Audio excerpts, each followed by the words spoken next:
All right, everybody, welcome to Math with Grace.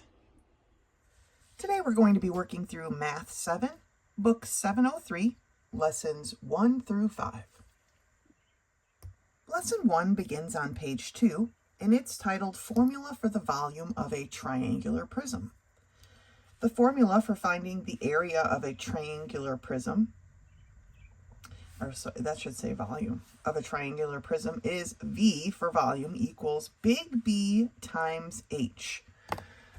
And now, because that's going to bother me for the rest of eternity, I have to change this. So finding the volume, not area.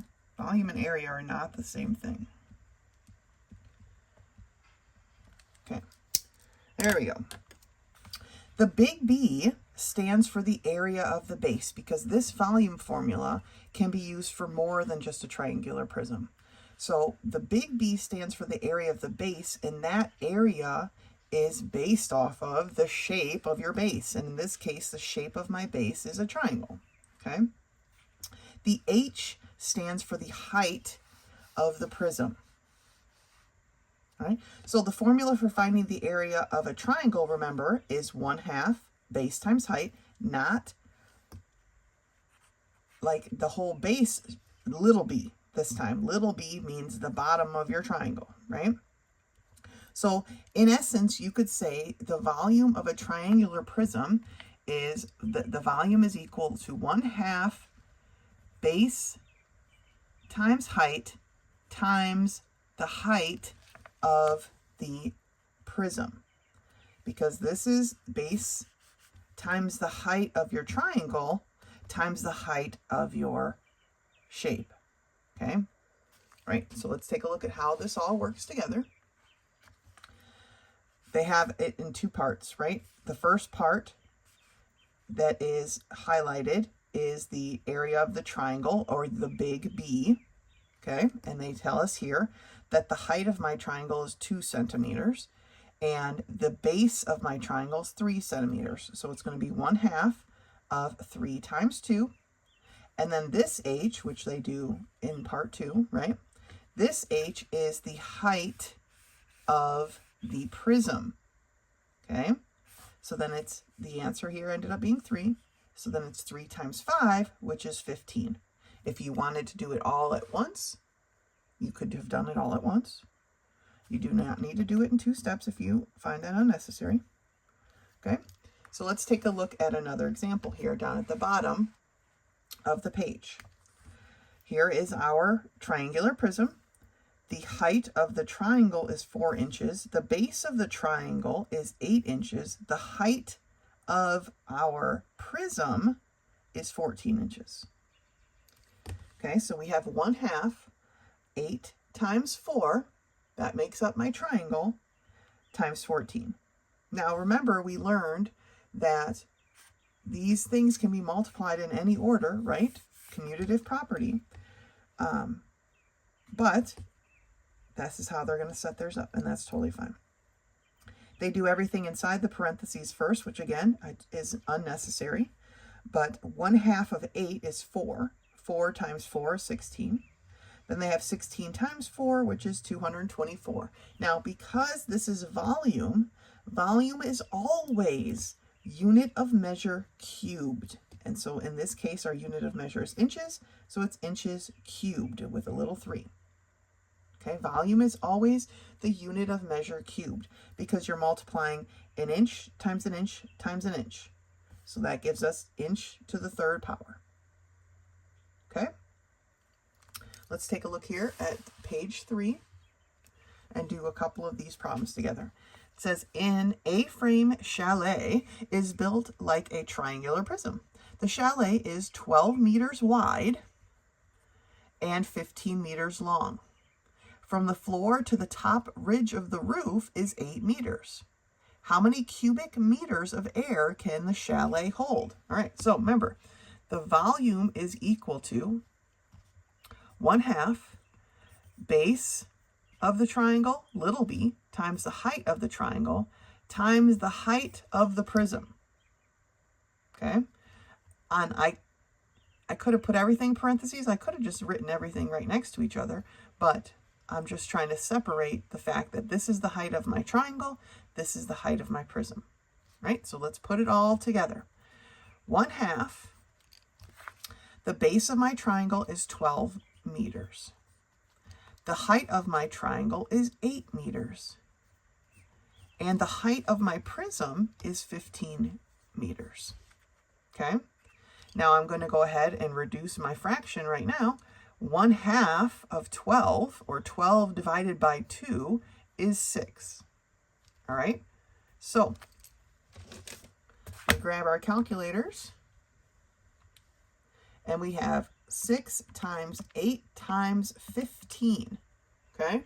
And that's going to give us an answer of 720 meters cubed, because it's the unit of measure cubed.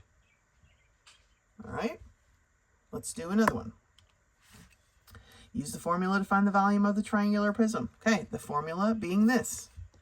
So setting it up, I have that the volume is equal to 1/2 the base of my triangle, which is 7 centimeters, times the height of my triangle, which is 3 centimeters, times the height of my prism, which is 8 centimeters. Now, the reason I like to write it this way instead of how the book examples it is because I wouldn't want to do just this part first, because I would have 7 times 3 is 21, and it is not divisible by 2 evenly, right?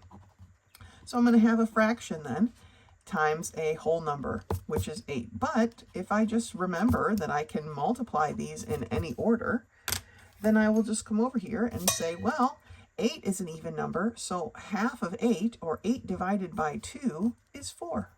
That I can do rather easily, right?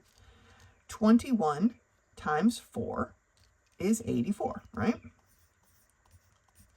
84 centimeters cubed.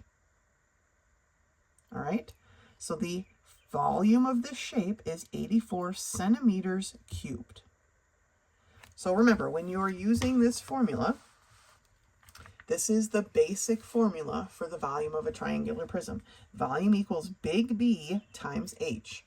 Remember, big B stands for the area of the base. In this case, our base is a triangle.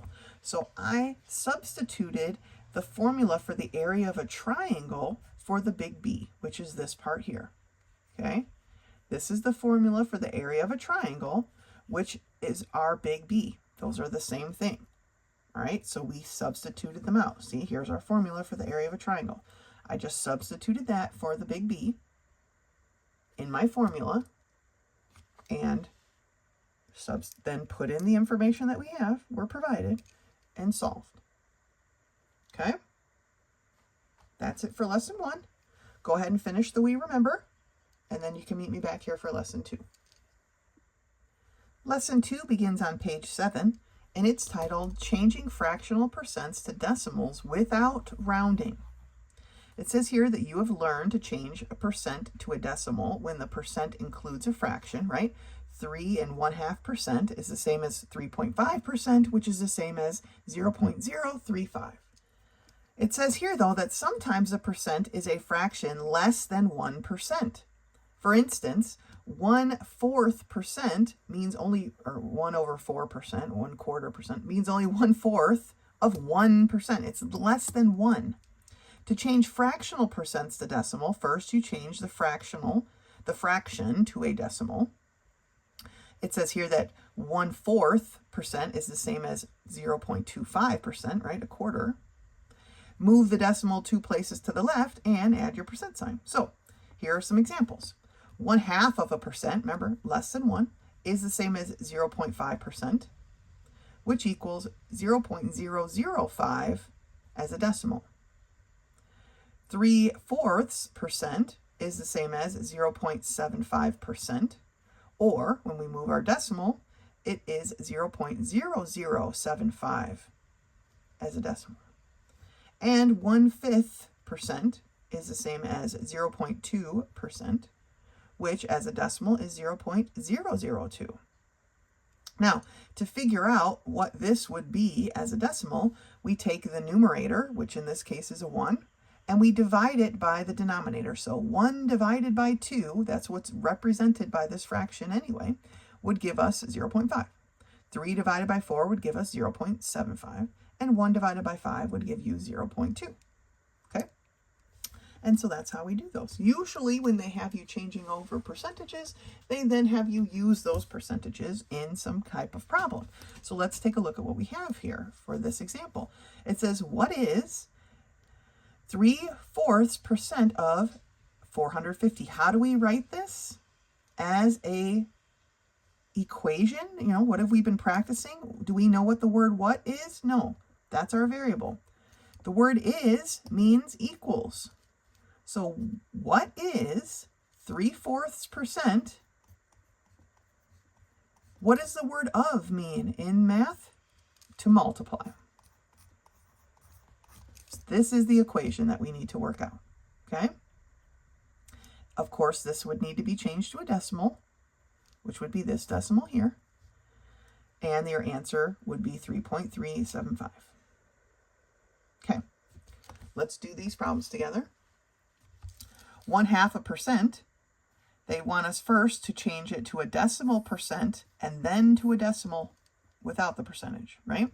So the decimal percent of 1/2 is right up here, right? So we know that the decimal percent is 0.5%, and the decimal value for that is 0.005. Remember, we're moving our decimal place 2 spots, okay? What about 2/5? Well, if you're unsure of what the decimal value is, you're going to come to your calculator and you're going to put 2 divided by 5, and you're going to see that that is 0.4%. Now move your decimal place 2 places, 1, 2. So you get 0. Remember, this empty space I have to fill in with a 0. Then I have that 0, 4. So it's 0.004.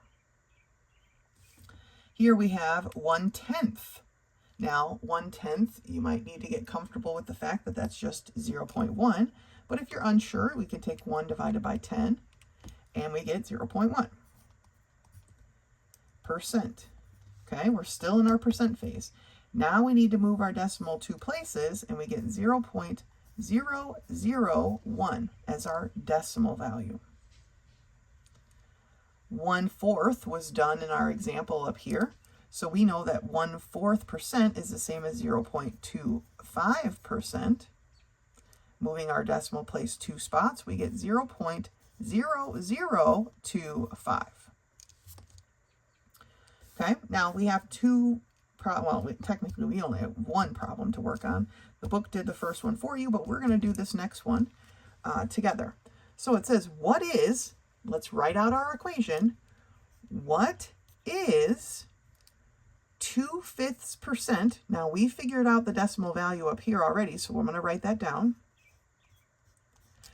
This part is super important that you get right, because obviously if I had this answer wrong, when I go to use it down here, this answer is going to be wrong too, right? So we need to make sure we're taking our time to really solve these decimal percentages correctly.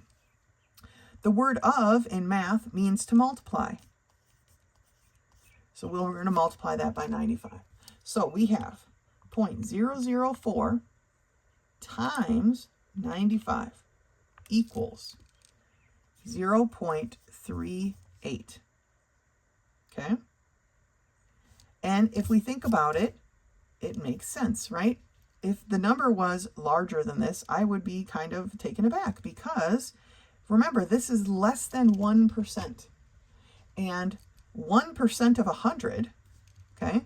1% of 100 is 1.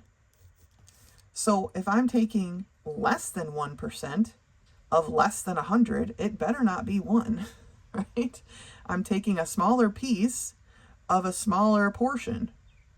So this number makes sense, 0.38.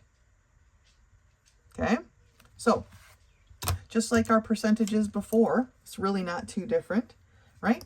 We're going to change our fraction to a decimal percentage, And then once we have our decimal percentage, then we move our decimal place two places and we have our decimal value. Okay? All these three things are equal to each other. All right, that's it for lesson 2. Go ahead and finish the We Remember, and then you can meet me back here for lesson 3. Lesson 3 begins on page 11. It's titled Multiplying Expressions That Include Variables. So it says here, you have been adding variables to simplify expressions. You know that 3n plus 1n, remember, even though this just says n, there's that invisible 1 there, plus 5n equals 9n's, right? You have 3 n's, I have 1 n, your neighbor has 5 n's, all together we have 9 n's, right? Now we will learn to multiply variables. The first illustration uses apples to show this, okay? If there were 4 baskets, so 1 basket, here's a basket, here's a basket, basket, basket, okay? With 3 apples in each basket, how many apples would there be altogether? Now you could add 3 plus 3 plus 3 plus 3, right? But when we get into more complicated work, right, that's not really efficient. So we take the 4 baskets that we have, and we're going to multiply that by the 3 apples that are in each basket. So 4 times 3 tells me I have 12 apples. Okay? Well, in the same way, when we're dealing with variables, it's the same thing, right? Here we have 4 baskets of n's, the letter n, right? 3 in each basket.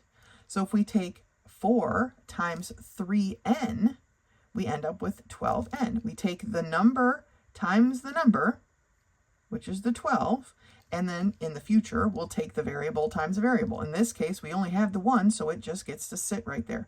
Because it's being multiplied by the 3n, and we are multiplying that by 4, it will then be multiplied by the product of 3 times 4, which is 12. Okay? This is the same commutative property, right? It doesn't matter what order we multiply things in. So even though it says here that 3 is being multiplied by n, we're going to go ahead and do 4 times 3 first because they are like terms where the n is not like them. The n is different. It's a variable. Okay? Let's turn the page and look at some of these. There's a few more examples up here at the top of page 12. 3 times 6n, we're going to multiply the number times the number, is 18n's, all right? 10y times 6, again, you're going to multiply the number times the number, would be 60y. And 8 times 2n, just because they wrote it different doesn't mean anything different is happening. Remember, parentheses, the dot, they all represent the same thing. So I have number times number, 8 times 2 is 16n. Okay? Piece of cake. Let's take a look at these actual problems, right? Simplify the expressions, it says. So 10x times 6 is 10 times 6x, or 60x.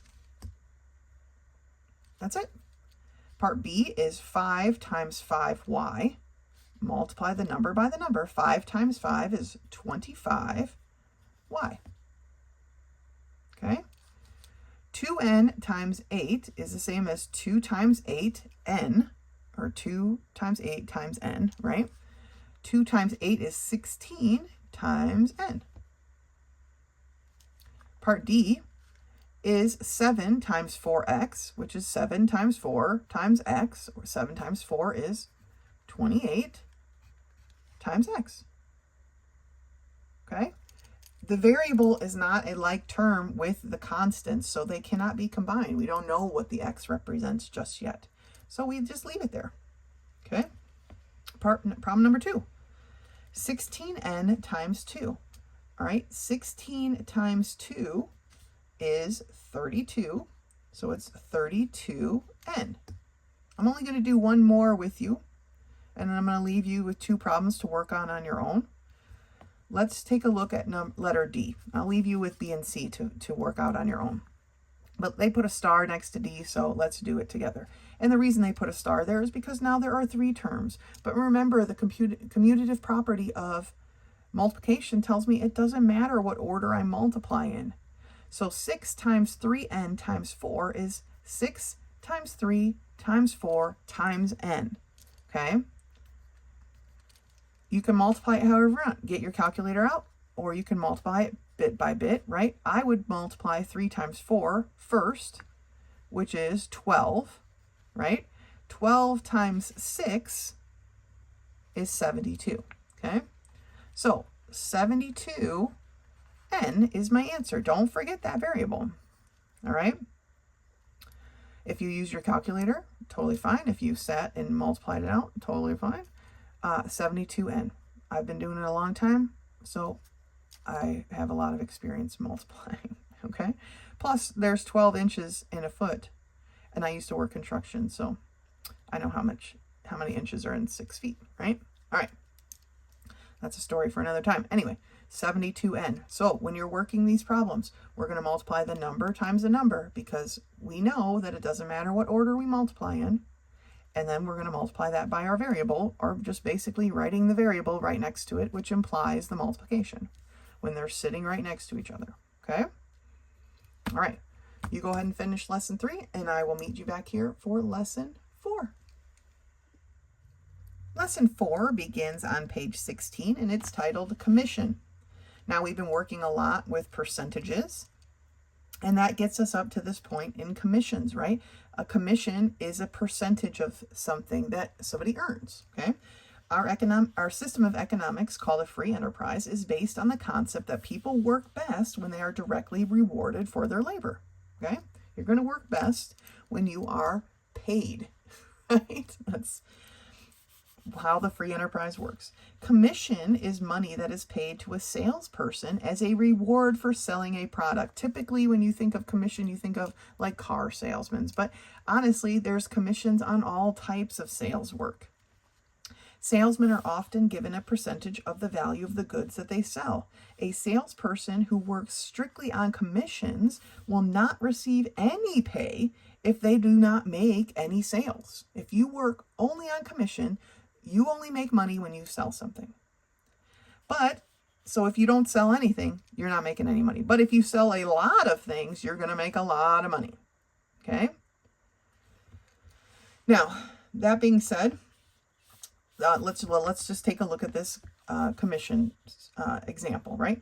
So the example is 8% commission on sales of $4,395. So basically they're asking, what is 8% of $4,395? That's the amount of money that the salesperson is going to get to keep. That's their pay. And so that's what they've done here, right? They've changed their 8% to 0.08 and multiplied it by the number of sales, the amount of sales. And so this person, whoever made these sales, made a commission of $351.60. Okay? Sometimes salespeople have a salary plus a commission. Okay? That means that they get a certain amount of money every week or month, regardless of what they sell. But they could make more if they sell things, because then they have commission on top of their sales. So let's take a look at this example. $425 weekly salary plus 5% commissions on, and this is the amount of sales, $8,525. So what did this person make? Well, the question is still, what is 5% of $8,525, except this time it's plus their salary of $425. Okay, now the book wrote it in a little bit of a different order, but it's the same process happening here, right? It's their commission, which ends up being $426.25, plus their salary gives them a total weekly income of $851.25. Okay? Commission work can be romanticized, right? Oh, you're going to sell so much stuff and you're going to make so much money because but if you're not really good at selling people things, or, you just don't get lucky that people actually want to buy whatever it is you're selling, it can be a really hard place to be. especially if you're only working on commissions, right? Because that depends on you selling something. And if you're having a bad week, then your bank account's having a bad week too, right? Okay, let's look at these examples. 7% commission on sales of $6,352. So the question is, what is 7% of $6,352? Okay, now how do we write 7% as a decimal to use it in this equation? We have to move our invisible decimal place 2 spaces. So it's 0.07. Okay, so 0.07, 0.07, oh, turn it on, 0.07 times $6,352 equals 444.64. So remember, we're talking about dollars, so $444.64 is our answer. The next one, number 2, 10% commission on sales of $9,458. Okay, so what is 10% of $9,458? Okay, 10% as a decimal, we're going to move this over 2 places, is 0.10. Okay, so 0.10 times 9,458. 0.1, oh, not 0.1. 0.1, I put the 0 in the wrong part. 0.10 times $9,458 is, so here's the answer. Here's how the answer comes up. 945.8. Okay, we do not, remember we're talking about money. This is not how we represent money. When we represent money, we always have 2 decimal places. Because this one ends in an 8, we just stick a 0 at the end. We stick a 0 on afterwards because it's 0.8 is the same as 80 cents. So the answer should be $945.80. Now, once you get more comfortable with working with your percentages and decimals, you'll know that if you're timesing it by 10%, you're just moving the decimal over 1 place. Okay, so that's all we had to do, really. But as you get more comfortable, you'll figure those things out. Okay, all right, let's take a look at the next couple problems up here at the top of page 17. It says a salesperson receives a weekly salary of $300 plus, and that's literally just a plus, 6% commission on $2,734 or $30 sales in a week. Okay, so what is 6% commission on $2,730 plus $300 salary? How do we write 6% as a decimal so that we can use it in this problem? Well, remember, we're going to move our decimal place 2 spots. So it's 0.06. So let's do this part first. So we have 0.06 times 2730 tells me that this first part here is $163.80. Because remember, it's 0.8, but we're talking about money, so it's 80 plus the 300. Okay, so now we can just do plus 300, and we get $463.80.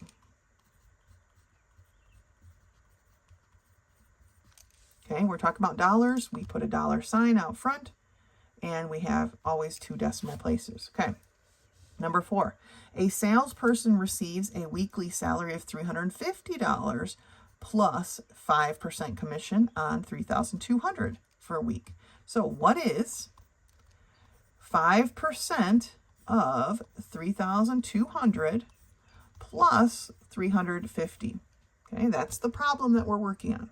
How do I write 5% as a decimal? I'm going to move my decimal 2 places, and it's going to be 0.05.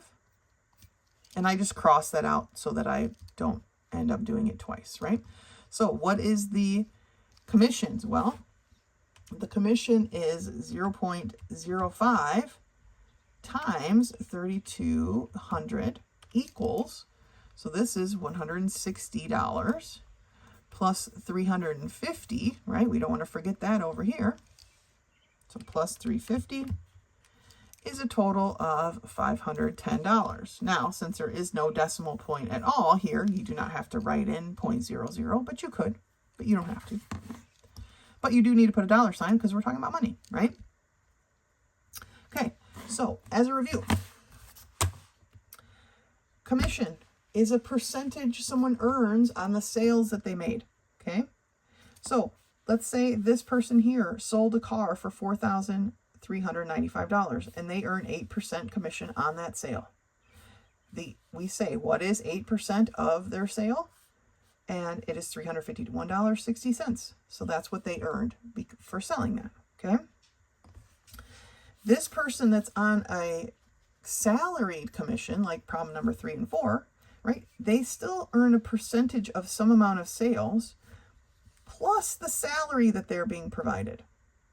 Okay, so we have two-step problem. We have to figure out what is the commission that they made, and then we have to add their weekly salary or monthly or however the problem is going to set it up.